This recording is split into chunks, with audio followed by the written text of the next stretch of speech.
Fala pessoal, beleza? Eu sou o Fábio, sejam muito bem-vindos ao canal Resenhas dos Perdidos no Tempo, onde a gente fala basicamente de quadrinhos, RPG e assuntos relacionados. Então se liga aí que a resenha de hoje já vai começar e o assunto será RPG. A gente vai continuar aqui a nossa exploração do cenário de The Expanse RPG.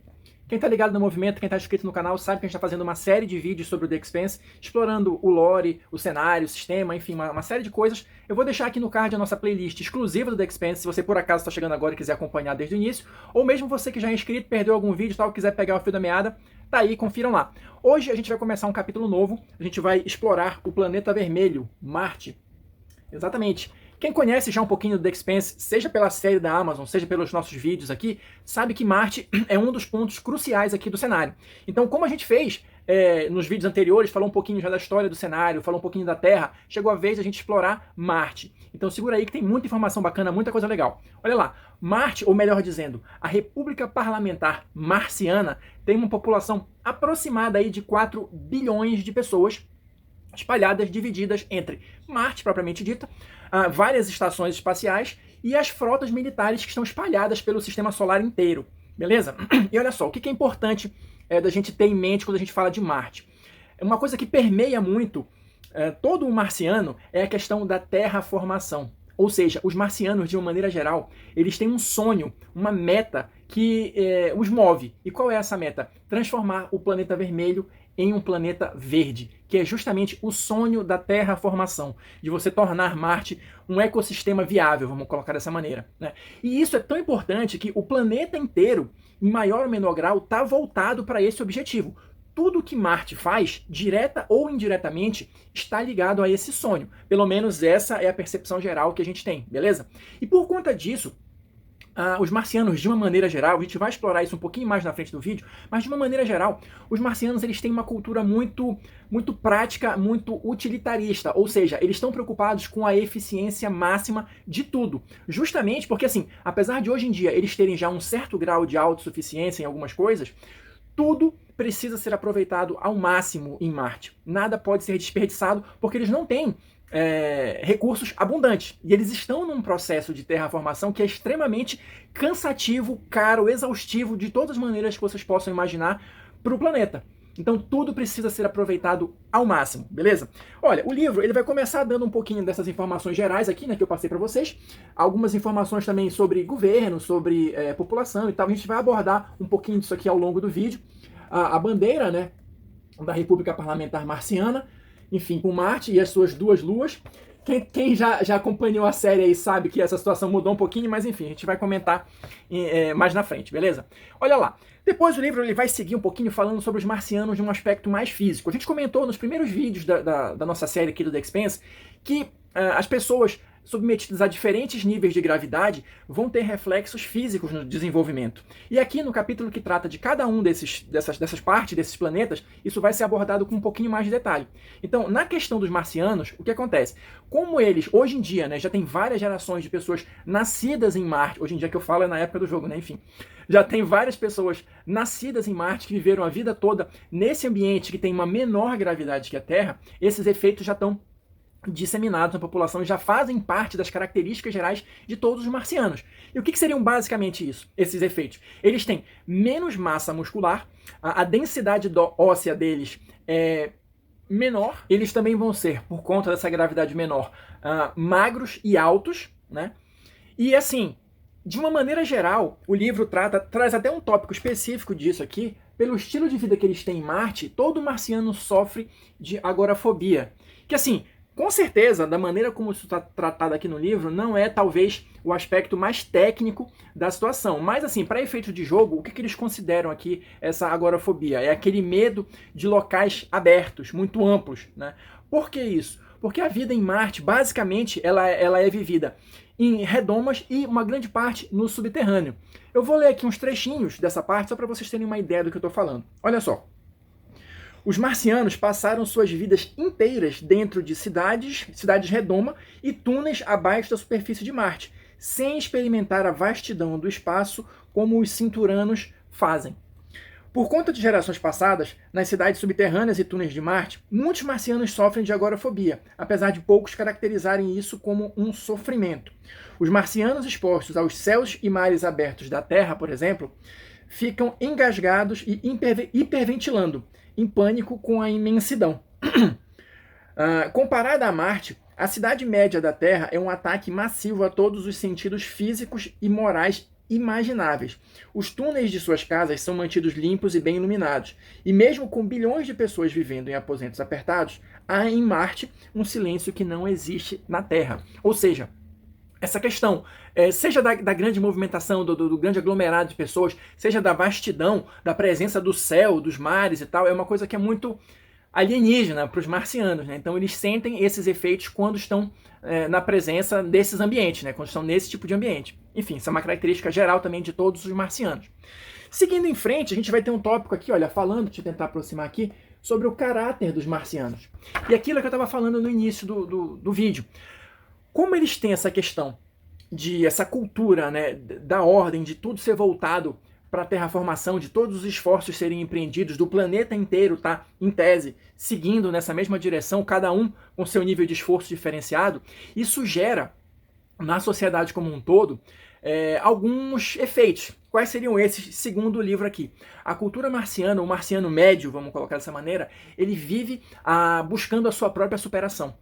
A cultura, o modo de vida marciano meio que impõe isso. Você tem que sempre ser o melhor, você tem que sempre se superar em prol de Marte. Por conta disso, de uma maneira geral também, eles tendem a se achar superiores que os terráqueos, por exemplo, né? Ou que os habitantes, os cinturanos, né? Os habitantes do cinturão e tal, porque eles têm essa meta, esse objetivo, esse foco enquanto planeta, o que você não vê em nenhum dos outros lugares, pelo menos segundo os marcianos, tá? Outra coisa que é bastante importante é a questão da força militar. Marte basicamente divide os seus esforços, e isso também é uma questão meio complicada para eles mesmos, entre terraformação e o militarismo. Então eles precisam sempre fazer escolhas, e militarismo aqui entendam também o militarismo e a pesquisa científica, tá? Que vai servir na verdade os dois, tanto para a terraformação quanto para o militarismo. Mas o ponto é, eles precisam dividir e alocar os seus recursos basicamente entre esses dois grandes esforços, e isso também requer um certo equilíbrio. Né? Porque, ao mesmo tempo que eles precisam de uma força militar poderosa, eles não podem deixar a terraformação muito de lado, porque esse é o objetivo principal deles. Então Marte vive nessa constante tentativa de equilíbrio de recursos entre esses dois grandes objetivos, beleza? E assim, para a gente seguir adiante, a gente vai ter também aqui, já que a gente falou de militarismo, né, a gente vai ter um pouquinho sobre o exército marciano. Eu acho que eu cheguei a comentar isso em outros vídeos também, mas o que acontece? Marte, ou a marinha marciana, melhor dizendo, ela é muito mais avançada do que a da Terra, por exemplo. Mas o grande detalhe é o seguinte, a Terra tem o que Marte nunca vai ter, números. Né? A marinha da Terra é extremamente superior em termos numéricos do que a marciana, apesar da marciana ser, em tese também, melhor treinada e com tecnologia mais avançada. Então esse embate, essa eterna dúvida se a tecnologia e o melhor treinamento de Marte seria suficiente para se tornar superior à marinha da Terra é uma dúvida constante. Nenhum marciano vai admitir que isso não é possível, mas na prática isso não foi testado ainda. Outra coisa interessante é assim, por que Marte não consegue aumentar esses números? Falta infraestrutura em Marte para isso.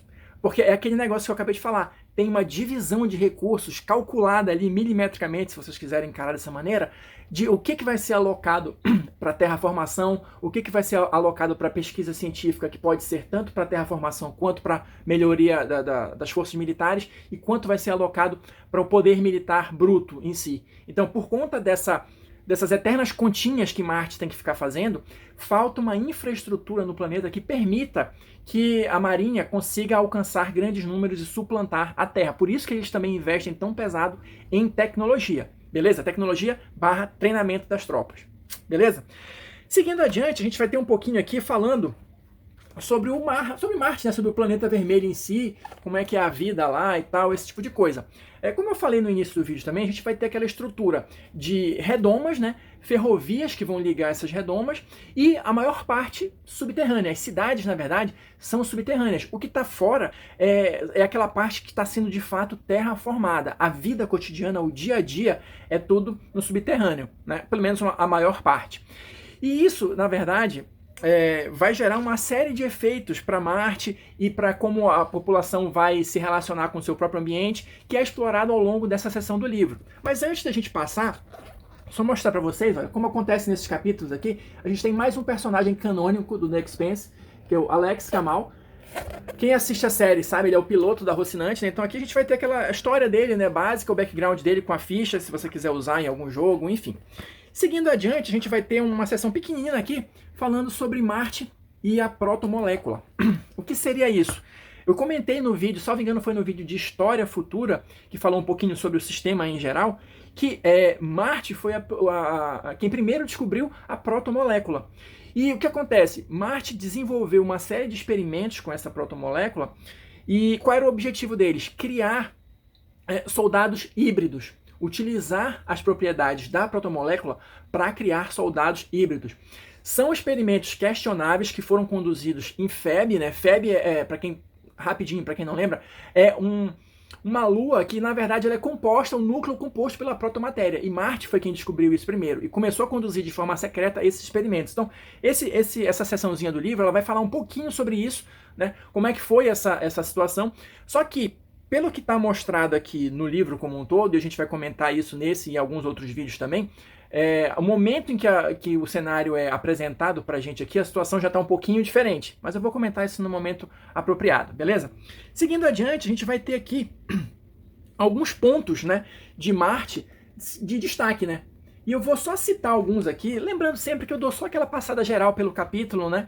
Só para vocês terem uma ideia do que está acontecendo, mas o livro, claro, sempre traz muito mais detalhes e até ideias para você já ir usando em jogo e visualizando como é que aquilo funciona na prática, mas aqui a ideia é só dar aquela passada geral. Então, quais são os pontos aqui de Marte que são destacados no livro? A gente vai ter primeiro o Olympus Mons, que é uma montanha, a maior montanha de Marte, e eles utilizam essa montanha para criar a base Hecate. Que seria essa base Hecate? Hecate seria, perdão, a base Hecate seria, na verdade, o maior centro de treinamento militar marciano. Tá? Então é como se fosse o ponto central, o QG central do exército marciano é nesse Olympus Mons. Outro ponto que eles destacam aqui é o Vale de Mariner. Tá? Esse Vale de Mariner seria justamente a seção de Marte que está mais avançada no sentido da terraformação. Ou seja, você vai ter ali um desenvolvimento maior de sociedade, de ambiente, você tem até partidas de futebol, ele coloca aqui, é um local, apesar dos marcianos como um todo não se permitirem muito essa questão do lazer, o Vale do Mariner, por já estar num estágio mais avançado de terraformação, se permite, entre aspas, certos luxos, assim, certas coisas de vida normal, vamos colocar assim, né? A gente vai ter também aqui em destaque Nova Londres, que é a capital de Marte, né? Então, Nova Londres, ela vai ser uma daquelas mega cidades, a gente comentou um pouquinho disso no vídeo sobre a Terra, e também, apesar de Marte ter uma situação diferenciada, como toda grande cidade, ela também vai enfrentar os seus problemas sociais, né, as suas classes menos favorecidas, questão de drogas e tal. Então, problemas de grandes metrópoles em geral também vão estar presentes, talvez numa escala menor, mas também vão estar presentes em Nova Londres, capital de Marte. E para a gente encerrar essa parte, vai ter aqui Nova Dambad. Nova Dambad vai ser o principal centro de pesquisa científica do governo. Tá? E vai ser uma enorme base de pesquisa que inclusive aceita pessoas de outros lugares. A gente sabe que tem aquela coisa meio tênue assim, né, de Marte com a Terra, por exemplo, com o cinturão, mas eventualmente podem ser aceitas pessoas de fora, mas claro que deve ter uma área secreta lá, uma área reservada, porque afinal de contas estamos tratando de pesquisa científica governamental, beleza? E para a gente ir fechando aqui essa questão de Marte, a gente vai ter, olha, falando aqui sobre Deimos. Deimos, como eu falei, a bandeira marciana com Marte e as suas duas luas, já não mais existe, porque quem está acompanhando a série, Deimos foi destroçada aí num incidente que eu não vou entrar em detalhes para não dar spoiler. Se vocês quiserem assistir a série que tem na Amazon, aliás, eu recomendo, série muito boa, vocês vão entender direitinho do que tá sendo dito aqui sobre Deimos. E para fechar, a gente vai ter mais uma sessão falando sobre a Marinha da República Parlamentar Marciana. Um pouquinho mais de detalhes sobre isso. De uma maneira geral, o que a gente pode falar? Existe uma tensão constante entre a Terra e Marte, justamente por conta do que aconteceu em Deimos e também do incidente Eros, que eu comentei, eu acho que em algum vídeo anterior, mas também sem muitos detalhes para não dar spoiler se você quiser assistir a série, mas por conta desses dois incidentes, o que está rolando aqui agora é um momento de tensão constante e o que coloca, para quem estiver acompanhando a série na Amazon, mais ou menos aqui os eventos da segunda temporada da série, beleza? Mas falando especificamente sobre a Marinha, o que a gente vai ter? Ela vai ser dividida basicamente em dois grandes grupos. Uma frota nacional, que é baseada em Marte, e uma frota que eles chamam de frota de Júpiter, que vai ser baseada ali mais ou menos entre Ceres e Ganímedes. E essas duas frotas, elas vão ter basicamente as mesmas missões, ou seja, combater piratas espaciais e invasores, realizar viagens exploratórias, testes de armas secretas e missões diplomáticas e de transporte. Então, basicamente, o funcionamento da Marinha Marciana segue esses princípios e tem esses tipos de missões básicas, beleza? O livro finaliza aqui só com uma seção que vai dar algumas informações de caráter mais técnico, né, sobre as naves, do funcionamento das naves e tal. A Marinha Marciana ela segue um certo padrão de construção das naves, então isso aqui vai ser mais ou menos explicado nessa seção. E a gente finaliza esse capítulo com a ficha da Roberta Bobbie Draper, que também é outra personagem canônica, que também aparece na segunda temporada, né, da série.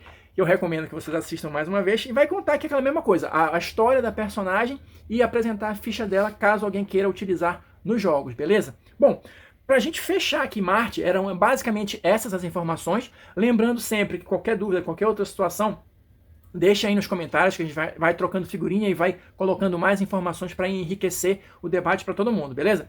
Eu vou ficando por aqui, espero que vocês tenham curtido. No próximo vídeo a gente vai abordar o cinturão, mas se você curtiu este vídeo aqui e assistiu até agora, deixa aí o seu like, por favor, seu dislike, seus comentários, né? Não deixa de conferir as sugestões que vão aparecer aqui no finalzinho e a gente se encontra na próxima resenha.